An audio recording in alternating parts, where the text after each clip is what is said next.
The fastest way to lose trust on a deal is to become the person who leaked the data room. Hi, I'm Klint Kendrick, and welcome back to the Master Your Merger video blog. Today, we're covering sin number 6 in our 7 Deadly Sins of HR M&A video series. Today's sin is the one with the sharpest teeth, because this one doesn't just cost you credibility, it can cost your company. And that's uploading what you shouldn't. Think about everything that runs through your hands on a deal. Employee data, compensation information, org charts, performance reviews, information protected by NDAs, by GDPR, and by a growing patchwork of state privacy laws. And then there's the deal itself. Until a transaction is publicly announced, even naming the target and the acquirer together in the same AI session can expose non-public deal interests that no NDA on earth covers.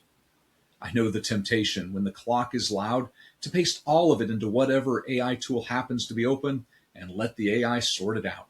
I understand that pull. I also know exactly where that pull leads. It leads to a conversation with a regulator, a counterparty, or a court. I've seen this nearly happen, and in a couple of cases, I've heard about it actually happening.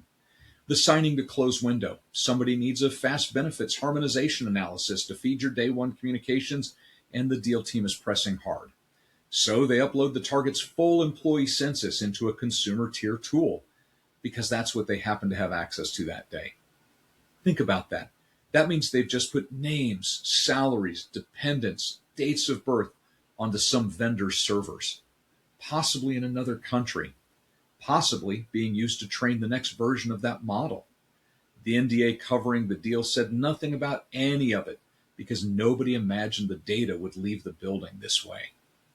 So here are some practical takeaways. First, anonymize and redact before anything gets uploaded. The tool does not need the personal data to do the analysis. It really doesn't. And only use enterprise tier tools for sensitive work. You need to know where the data lives, who can see it, and whether it trains the model. If the vendor won't commit, don't upload your data. Before a deal is announced, don't name it. Frame your pre-close prompts in neutral terms, something like compare company A and company B, but not the real parties. The whole bottom line fits on a sticky note. When in doubt, leave it out. The AI in HR M&A playbook has a full compliance section that walks the landscape from the EEOC to GDPR to the EU AI Act. And on anything that crosses a border, loop in your legal partners early. You can access the playbook as a member of Master Your Merger, and you can learn more about that at www.masteryourmerger.com/membership. Next time, we'll talk about the last sin, and the one most teams never even put on their checklist, and that's inheriting AI risk from the target.